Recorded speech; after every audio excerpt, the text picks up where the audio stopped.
Надеюсь, сегодня уйдем пораньше. Надейся. С этими танцорами мы здесь надолго. Сегодня твоя очередь за ними убирать. Да, сейчас. Ну а чья? Твоя. О, достали барабаны. Походу, мы тут до утра. Добро пожаловать на Маврикий. Это «Жизнь других».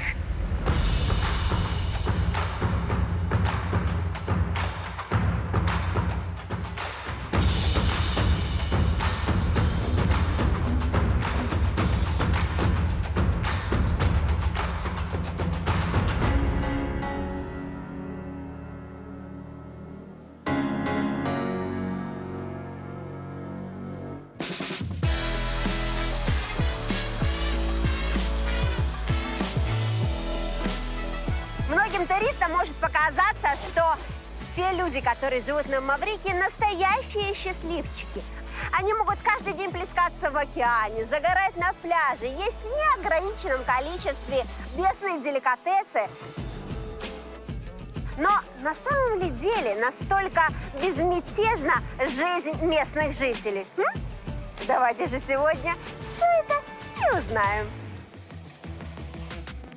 Начнем с того, что Маврикий расположен в Индийском океане. И несмотря на то, что от Африки его отделяет более 2500 километров, он считается африканской страной, причем одной из самых богатых и развитых. Полное название страны – Республика Маврикий, потому что в ее состав, кроме самого Маврикия, входит множество других островов. Но мы все же не на экзамене по географии, поэтому вернемся к жизни других. И лучше узнаем, как здесь живется Аннабель, которая, работая всю неделю в душном офисе, мечтает наконец-то провести выходные на берегу океана, но уже танцуя и жаря барбекю. Мы узнаем, как семья Берион помещается всем своим многочисленным составом в небольшом доме неподалеку от столицы. И вместе с Виясом мы обязательно полетаем над островом и узнаем, какие суперзвезды сидели в кабине его самолета. Будут и другие интересные герои, ведь на острове проживает 1 300 000 жителей, и жизнь каждого по-своему интересна. Когда я была в Японии, то, знаете, встретить на улице не японца очень-очень сложно. А здесь, на Маврикии, все категорически наоборот. Маврикий – единственная африканская страна, в которой 2/3 населения – индийцы, а оставшаяся треть – это европейцы, арабы, китайцы и немного африканцев. Вот так, друзья, если в Японии японцев 97%, то на Маврикии яблоки легче найти, чем чистокровных африканцев. Будучи колонией нескольких европейских стран, сюда массово свозили жителей Индии, чтобы они работали на плантациях. А когда остров стал независимым, никто на свою родину возвращаться не стал. И, как вы могли догадаться, самая распространенная на острове религия – это индуизм. А местные деньги по такому случаю называются маврикийскими рупиями. Кто бы мне еще помог ориентироваться на Маврикии, как не авиасейлс? Лучше инста-места, рестораны с вкусной едой, достопримечательности и даже целые города. Сейчас я, например, приехала в Порт-Луи. Весь контент авиасейлс собран местными жителями, которые делятся секретными местами и полезной информацией о городе. Маврикий очень современный остров, и сейчас я вам это докажу. И начну я с моей первой остановки, в прямом смысле этого слова. Вы знаете, метро есть, оказывается, даже не во всех больших городах. Зато здесь, на острове, метро есть. Еще раз, друзья, не в каждом европейском городе есть метро, а здесь, в Африке, на острове, оно есть. Ну, прям национальное достояние.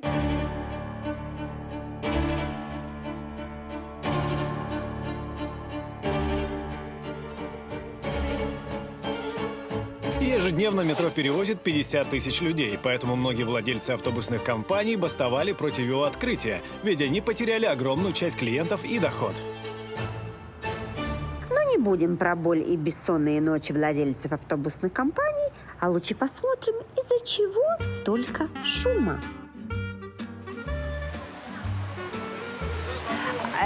Я прошу прощения, а тут когда придет поезд? Его давно нету, да? Да сама не дождусь его. Ну, минут 5. А дорого стоит билет? 35 рупий. То есть могут все себе позволить ездить на метро, да? Ну, честно говоря, дороговато. Интересно, какие здесь зарплаты, если метро им дороговато? Обязательно позже узнаю. Тут безопасно у вас в метро? Да, очень безопасно. Такого не бывает, что сумочку там вырвут? Нет, никогда не было. А автобусы хорошо ходят у вас? Да, главное найти остановку. Для местных это не проблема. А вот для туристов... Плавали, знаем. Вот я, например, никогда такого не видела. Я сейчас нахожусь на автобусной остановке. Вот этот столбик и табличка означает, что есть автобусная остановка. Вот стоим, ждем автобус. Ну, я в шоке, ребята, честно сказать. Практически из любой точки острова можно добраться куда угодно. С одной или двумя пересадками, правда. Поэтому по Маврикию примерно 900 остановок, и только половина из них выглядят именно так. На остальных есть привычная скамейка и козырек. Я вам могу, конечно, рассказать, что здесь 220 маршрутов, отличные дороги, по которым ездит транспорт, и проезд стоит от 15 до 30 рупий. Но у меня есть 35 рупий, а значит... Прокачусь на маврийском метро.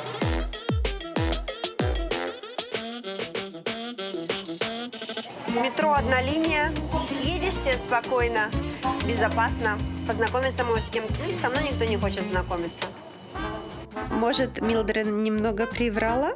А познакомиться в метро можно с кем-нибудь? Конечно. Сейчас сама зайдешь в вагон и увидишь.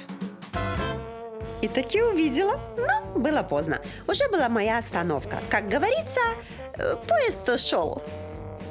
Ну вот, я чуть было не познакомилась в метро. Видишь как?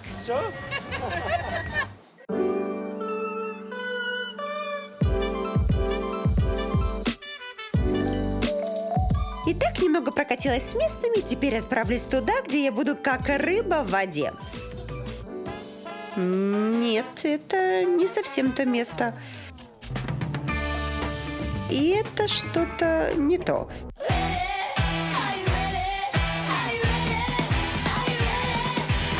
О, ну вот! Совсем другое дело. Когда мы приезжаем с отпуска, я говорю, мы, все люди, туристы, да, мы рассказываем, боже мой, такой был шикарный отель, такая вкусная еда, такие прекрасные номера. Но эта вкусная еда и прекрасные номера зависят тоже от людей, которые тоже находятся в этих отелях постоянно с туристами, но они тут работают. Каково это работать тогда, когда все отдыхают? Сейчас мы и узнаем.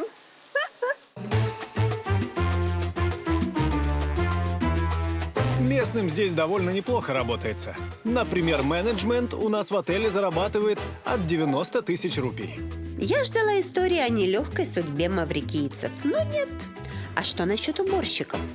Уборщики у нас зарабатывают от 7 тысяч рупий. Ну вот, а то начали сразу с менеджмента.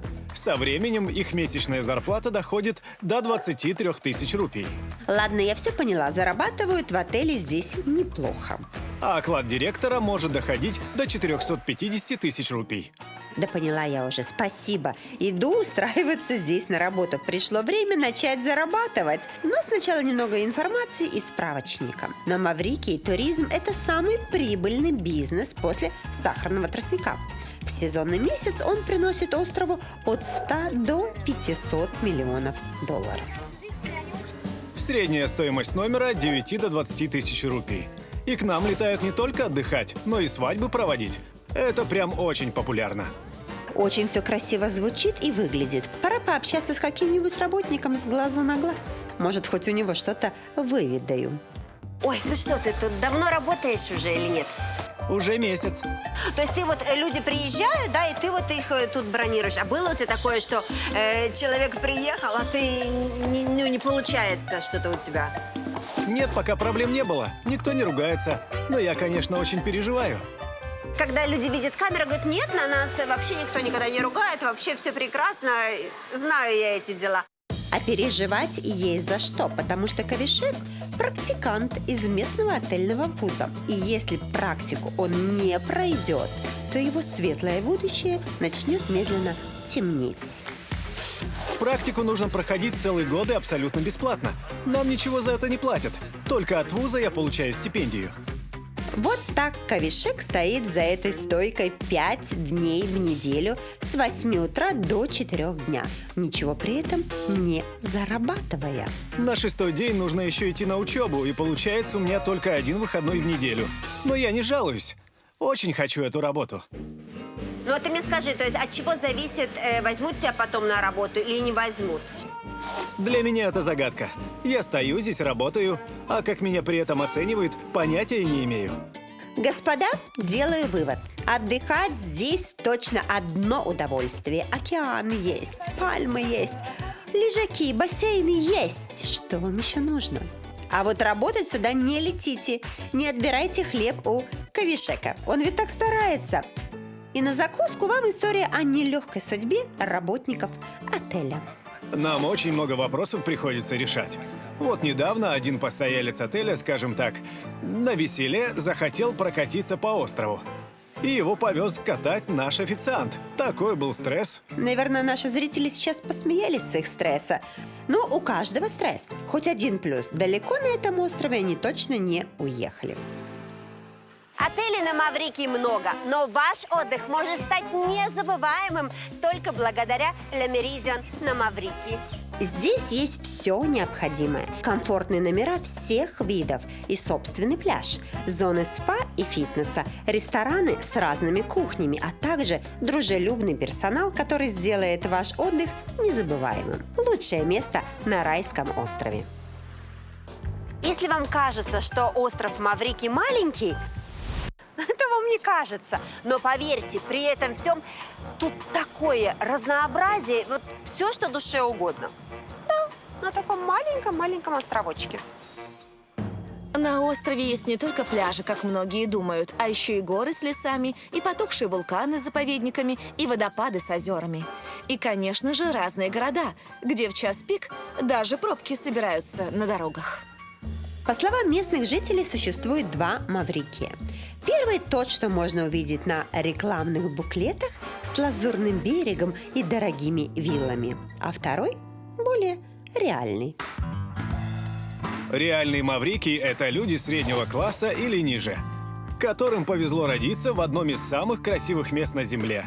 Но райской их жизнь назвать трудно. И вот прямо из рая я и решила погрузиться в эту реальную жизнь местных. Как говорит мой режиссер, скажи мне, что ты ешь, и я скажу, как ты живешь. А кто я такая, чтобы спорить с моим режиссером? Отправляюсь в столицу острова Порт-Луи, чтобы изучить местную кухню. Уличная еда тут очень популярна. И в обед вот все офисные работники с удовольствием идут перекусить именно сюда. Так, ну что у нас тут сегодня на обед? О, какая тут красота! На улицах нашего города можно найти абсолютно все кухни мира. Но, скажем по секрету, все в основном едят в китайских забегаловках. И так как я уже без 5 минут маврикийка, не буду выделяться из толпы. Так, что у вас тут есть? Расскажите мне. У нас традиционные пельмени с мясом и морепродуктами на выбор. Еще можно взять овощей и все это залить бульоном. Или вместо бульона берут жареную лапшу. То есть называется перекус по-маврикийски, это ешь все подряд. Но зато быстро и недорого. Да, сколько это стоит, кстати? 75 рупий за 5 штук. Короче говоря, сейчас мой оператор будет счастлив, а то злой, как собака. Ой, все. А теперь узнаем, правда ли вкусно. Хороший китайский пельмень. То есть во всех китайских ресторанах такие дают. Причем она сытная такая, на самом деле, легкая и быстрая. И правда наедаешься. Но людей тут, посмотри, сколько тут вообще невозможно. Я полчаса стояла, чтобы забрать свои пельмени вот эти вот китайские. Но, как говорят местные...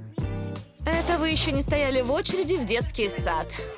С детскими садами на Маврикии целая эпопея. Записать ребенка нужно за 2 года до беременности в растущую луну в последнюю неделю весеннего месяца.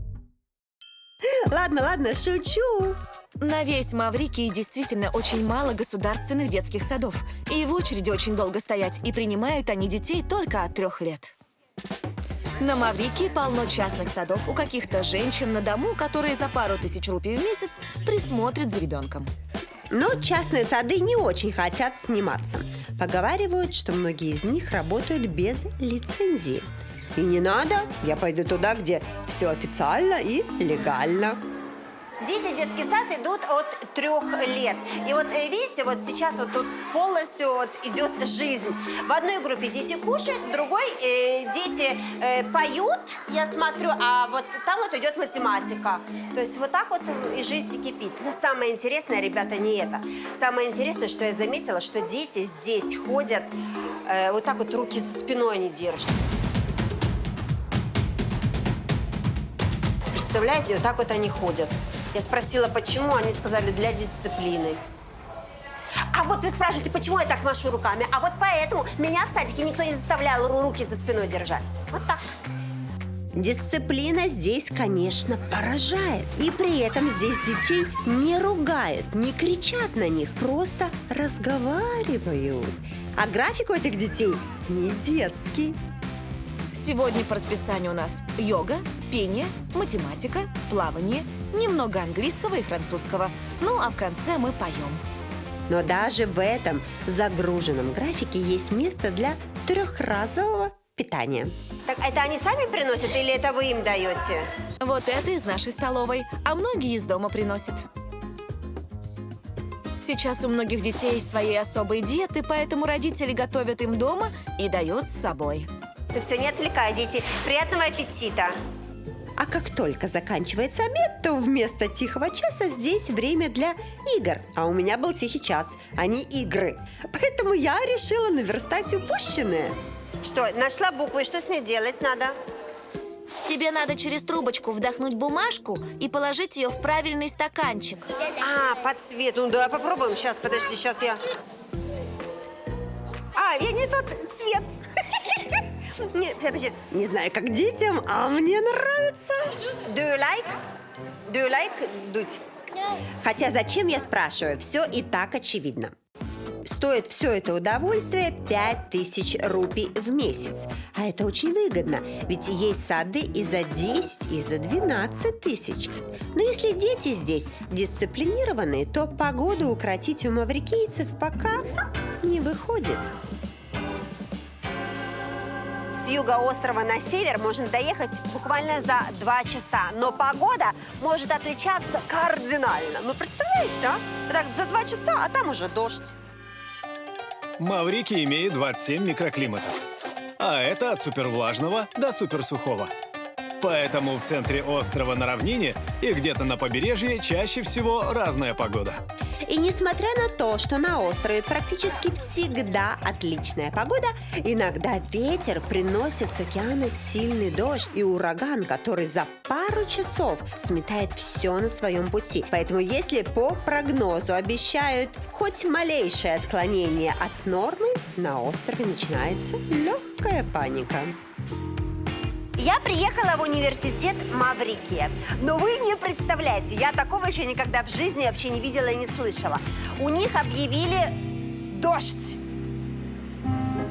А знаете, что это означает? Это означает, что все школы и университеты в этот день не работают. Несмотря на то, что светит солнце, но был объявлен какой-то большой дождь, и все сидят дома. Красота! Это не какая-то прихоть вуза. Есть закон, что все детсады, школы и университеты закрываются, если надвигается даже самый обыкновенный дождь. Потому что этот дождь действительно может принести с собой ураган. И тогда нужно думать всему руководству, как развести сотни детей по домам. И получается, я пришла пообщаться со студентами, а увидела только это.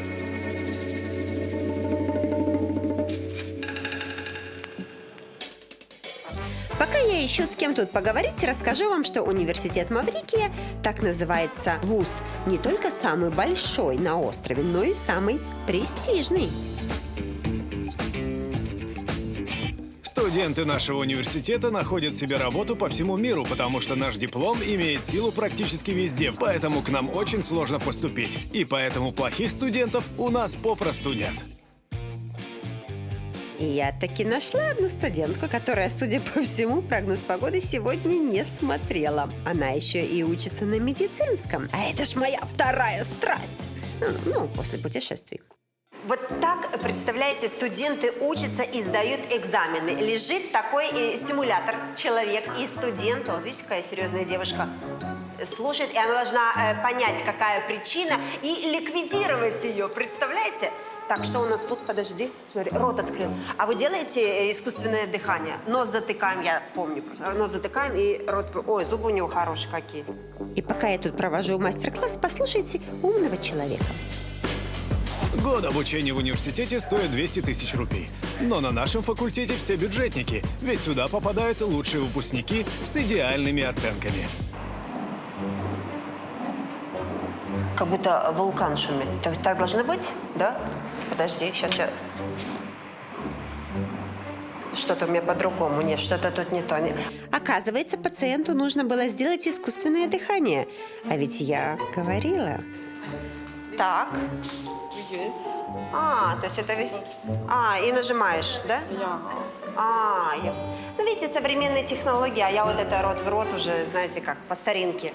Не обращайте внимания на то, что студентка все время молчит. Думаю, она стесняется. Ведь вуз ежегодно из 500 желающих берут только 30. А значит, место на факультете она явно зубами выгрызала. А может, просто наконец-то увидела, что надвигается дождь, поэтому и расслабилась. Выходной же у них.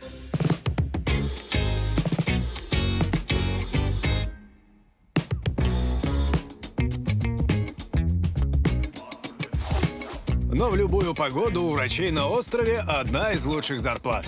Квалифицированный специалист в месяц будет зарабатывать 110-140 тысяч маврикийских рупий.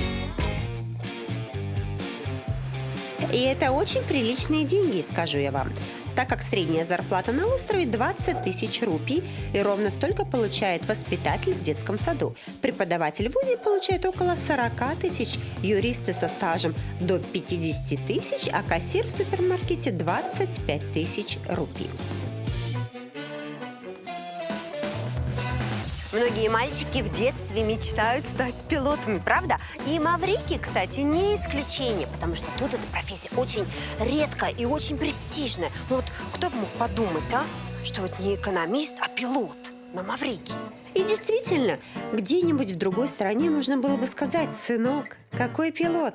Давай лучше юристом или экономистом. Точно без работы не останешься. Но только не на Маврикии. И вот почему. У нас пилоты очень востребованы. Каждый день с утра и до вечера у нас от 5 до 10 полетов. Самый популярный получасовой экспресс-полет стоит 9 тысяч рупий.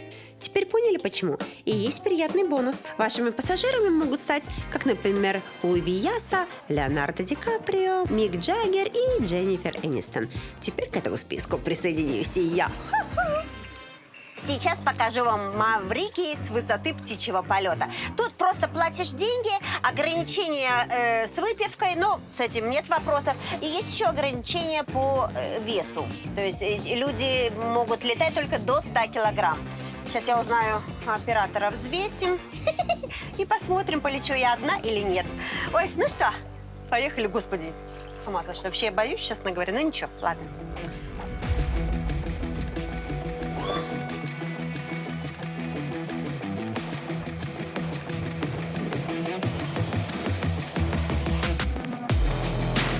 А пока мы летаем над островом, расскажу вам, что такой вот самолет стоит 4,5 миллиона рупий. Это примерно как 1,5 дома в Порт-Луи. Вам может показаться, что это просто туристическое развлечение, но это совсем не так. Одним из лучших подарков для маврикийцев как раз являются такие полеты над островом. И последнее и самое главное. Зарплата такого пилота от 70 до 90 тысяч рупий в месяц. Если и этого вам кажется недостаточно, то добавить мне уже нечего. Полет я свой закончила, и пришло время, так сказать, спуститься с небес на землю. Налеталась я. Ой, хочу вам сказать... туда, да, хорошо, ладно, я уже, знаешь, уже... Ой, хороший, короче, самолет, ребята. Но мое дело все же... на суше люблю больше, вот это летишь, волосы в разные стороны. Оператор мой так и не полетел. Полетел другой, худенький. Если вы хотите отлично провести время на Маврикии, то вам поможет местный туроператор Маврикий Tours. Команда профессионалов забронирует для вас отель, предоставит персонализированные трансферы, а также организует лучшие экскурсии. Они говорят по-русски и будут с вами на связи 24/7. Поверьте, никто не знает остров так, как Маврикий Tours. Но если на самолетах летают единицы, то есть на острове одно развлечение, которое себе может позволить абсолютно каждый. Вот, правда, только выходной день. Каждое воскресенье городские пляжи переполнены, потому что каждое воскресенье все маврикийцы собираются огромной семьей с друзьями и идут на пикник на берег океана. Какая-то... Даже не очень приятно говорить, понимаешь? Я иду на пикник на берег океана. Не знаю. Насколько я слышала, на пикник люди ходят просто в лес. А тут ходят каждый день на пляж океана. Моя зависть набирает обороты. Для нас это не просто поход на пикник. Самое главное развлечение – это потанцевать. И действительно, заходишь в лес на берегу океана, будто на дискотеку пришел. Но от слова «танцы» у меня уже побаливает голова. Ой, посмотрите, как закончился мой вчерашний вечер. За вас все стирает стиральная машинка? Полы моет у вас робот-пылесос? Да? Что там еще? Посуду моет посудомоечная машинка. Именно поэтому вы не знаете ни одного движения танца сега. А я знаю. Ну, видела. Сега – это танец, который знают все на острове. Как видите, его танцуют и в лесу под барабаны, и в ночных клубах при свете софитов. Этот танец легко запомнить. Его движения похожи на работу по хозяйству в доме. Стирка, уборка, глажка. В прямом смысле слова. Танец так и был придуман. Вы же понимаете, что я пошла его учить. Конечно, мне же больше нечем заниматься субботним вечером. Ну вот, молочим, понимаешь? Постирали, помахали. Короче, девочки, очень движение. Ну и так до утра. Лайфхак, так вам сказать от меня. Стирка, уборка, готовка, и будете стройная, как и Париж. Пойду поем. Ну, вернемся в реальность, в лес. Смотрю, автобусов здесь много. Многие приезжают на своих машинах, но если вдруг семья большая, то они арендуют прямо целый автобус, представляете? И приезжают на автобусе на пикник, вот так вот гуляют, потом вот автобус их ждет, они все загружаются и домой. Вот, понимаешь? Ничего себе. На пляже запрещено разводить костры, поэтому все привозят с собой уже готовую еду. Кто-то с собой еще берет палатки, мячи, бадминтон, который здесь все любят, и, конечно же, барабаны. Ведь что за отдых без танцев? Друзья, ну не жизнь, а сказка. Все довольны, все счастливы, все, прости господи, в моменте, потоке и ресурсе. Все, кроме этих женщин в оранжевой униформе. Если местные жители обожают пикники на берегу океана, то вот такие люди, как вот Фарида, моя новая подруга, терпеть не могут такой отдых.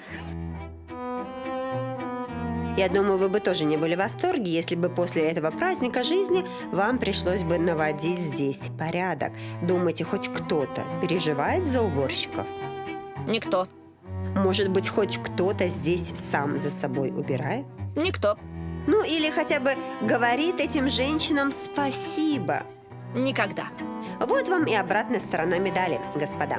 Если бы не эти труженицы, здесь бы давно была свалка. Кроме этого грешка, я заметила за местными жителями еще одну особенность. Ну что, сижу я здесь уже 40 минут. Договорилась о встрече.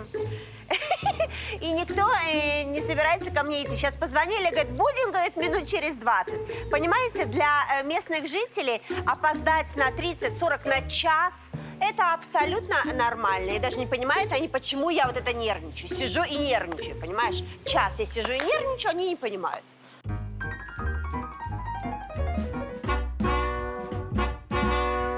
Опоздать на встречу – это полбеды. А вот день рождения моего крестника как-то началось на 2,5 часа позже, потому что часть официантов опоздали, а повар вообще проспал. Да, местные могут просто не прийти на работу, потому что им не захотелось. Даже повышение зарплаты их никак не мотивирует. Увольнять таких сотрудников тоже не имеет смысла. Ты либо не найдешь других, либо придут точно такие же. Но есть одна сфера деятельности, в которой этот номер не пройдет. Может показаться, что Маврикий – это пляжи, пальмы, песок, океан, расслабление. Да, так оно и есть. Но Маврикий – это еще IT-технологии. А? Неожиданно? Я с ума не ожидал. На нашем острове около 2000 IT-компаний. Такое количество, я думаю, обусловлено низкими налогами, и рабочая сила здесь дешевле, чем в той же Европе. Но уже хотя бы то, что вы работаете на райском острове, чем не причина? Средняя зарплата айтишников 30-50 тысяч рупий. По сравнению с тем же Израилем, это в 1,5-2 раза меньше. Но местные работодатели пытаются компенсировать этот момент различными бонусами, например, удобным офисом.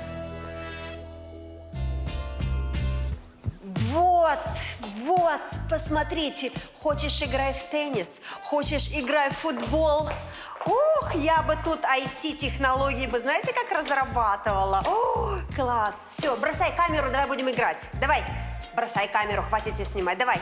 Ты красный, Так, молодец. А нету этого мяча. Ну нет мяча, все, придется пойти работать. Да, нет мяча, что ты крутишь. Вот оператор, знаешь, он же, видишь, поэтому он оператор, а не айтишник. Кроме классного офиса, компания также обеспечивает нас питанием, абонементами в фитнес-клуб и раз в неделю приглашает к нам в офис массажиста. Ребят, платят хорошо, налоги низкие, настольный футбол. Маврикий продолжает удивлять, но теперь перейдем к важному. Отдых на Маврикии, ну, будем говорить честно, дорогое удовольствие. Но что мне отдых? Мне интересно, сколько нужно денег в месяц местным жителям, чтобы прожить на Маврикии, ну, если не комфортно, то хотя бы нормально. Сейчас узнаем. Если у вас есть ребенок, то без 65 тысяч вам не обойтись. А лучше, конечно, 1090, чтобы с запасом было. Для совсем скромной жизни хватит и 15 тысяч, но придется себе во многом отказывать, особенно в еде. Оказывается, основная статья расходов – это именно еда. Ведь кроме экзотических фруктов и тростника на острове больше ничего не растет. В неделю на продукты у нас уходит 7-12 тысяч рупий. Чтобы понять, на что именно уходят такие деньги, я решила лично отправиться в супермаркет. И первым на моем пути мне попался холодильник с рыбой. Вот смотрите, лосось, значит, 430 грамм, 752 рупия. Бешеные деньги, это все привозное, понимаете?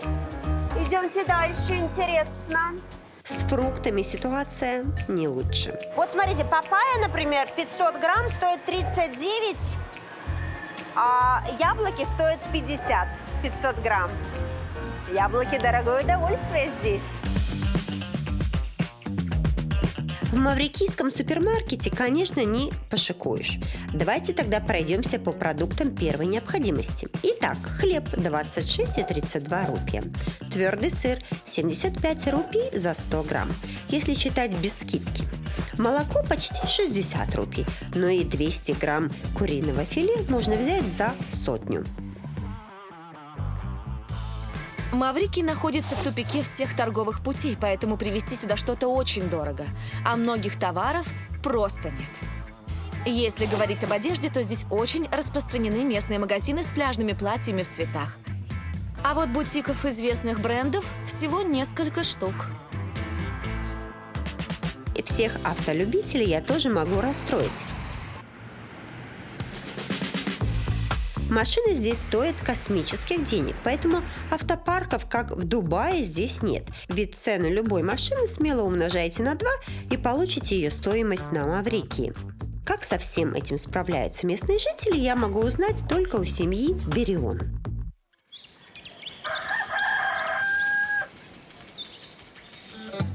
Сейчас я приехала в гости, я же обожаю ходить в гости, в типичную маврикийскую семью. Тут столько домов, знаешь, куда зайти, не знаю. Тут ворота открыты, пришла сюда. Так, там стройка идет. Ой, господи, интересно. На пороге меня встретил отец семейства Марко и 10 собак, которых приютила у себя семья. А я думала, это у меня перебор с животными дома. Hello. Это мои сыновья. Это мой старший сын. Hello. Ага, это старшенький. Это средний и младший. Младшенький. Я поняла. Ой, а вы все живете вместе? Да, все вместе. Старший в этом году женится. В ноябре свадьба. И будет с женой жить с вами? Конечно, на 2-м этаже. Я поняла. То есть у вас принято все вместе жить, да? То есть не принято, чтобы все разъезжались дети, когда вырастают? Да, так и есть. Не надоели они вам? Нет, ни за что. Они моя жизнь. Как вы могли догадаться, пришла я в традиционную индийскую семью. Дом, в котором они живут, достался им по наследству. Мы постоянно этот дом достраиваем. То этаж новый сделаем, то комнату пристроим. Так, ну что? Вот это комната для молитв. Родителей Марка уже нет, но комната, в которой они когда-то жили, теперь стала молельней. А когда вас не станет, ваша комната станет молельной? Нет, одной такой комнаты в доме достаточно. Тоже так думаю, да. Ну идем. Жарковато тут, конечно, интересно. Это зал, гостевая комната. Это как зал тронут. А подожди, а сколько тут людей живет в этом доме у вас? Мои 3 сыновей и я с женой. 5. 5 человек и сколько еще и 20 собак у вас? Да, но они все спят в гараже, не в доме. Я тоже своих сейчас в гараж засуну, ничего вот это. Спят, у меня вот тут спят, ты понимаешь? Если сегодня продать такой милый маврикийский домик, стоить он будет примерно 10 миллионов рупий. Сколько стоит докупить 20 собак, я еще не выясняла. Не успела. Наткнулась на женскую компанию. Ой, мама дорогая, я уже запуталась, конечно, кто есть кто. А вы тут готовите или сплетничаете? Что вы делаете? Мы готовим и сплетничаем. О чем сплетничают местные женщины? Ой, мне так и сразу интересно. Вы тут что готовите, я не спросила. А вот... Да, как обычно. О соседках, о мужьях. Новый индийский сериал обсуждаем. Так, хорошо, девочки, не будем вас отвлекать тогда, хорошо? Пойдем, у вас такой дом большой, просто мне же интересно все посмотреть. За воду, свет и интернет мы платим примерно 4000 рупий в месяц. На 5 это совсем небольшая сумма. А дом как лабиринт. Все не заканчивается. Ой, слушай, ну у вас тут можно ходить, я не знаю, годами, наверное. Это комната моих 3 сыновей. То есть и они вот так вот с детства вот так вот спят все? Да. Интересно, как 3 взрослых мужчин здесь уживаются. Но, похоже, их отца это не заботит. Его это умиляет. Когда я рано утром прохожу мимо их комнаты, я всегда захожу и смотрю, как они спят. И это делает меня самым счастливым.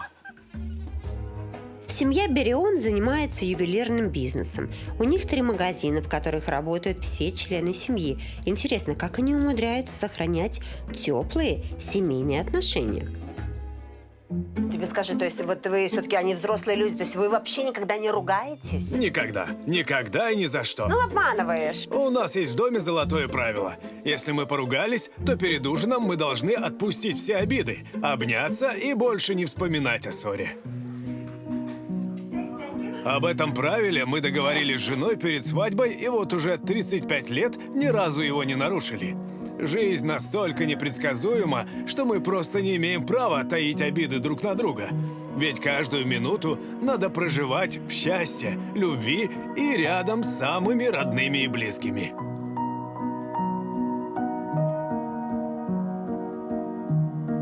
В жизни каждого из нас есть люди, которых мы любим, и жизнь без которых нам сложно представить.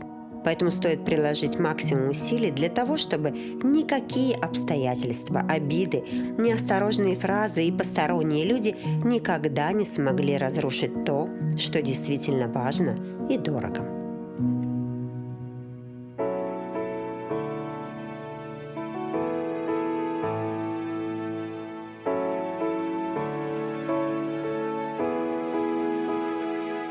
It's no use living if you're already there.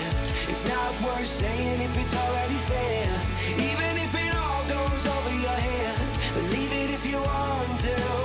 So keep your eyes on the road and your head in the stars. Follow it down the rabbit hole just a little while longer. You can change anything if you want to. Sing it like ooh, if you want to. Sing it like ooh, if you want to.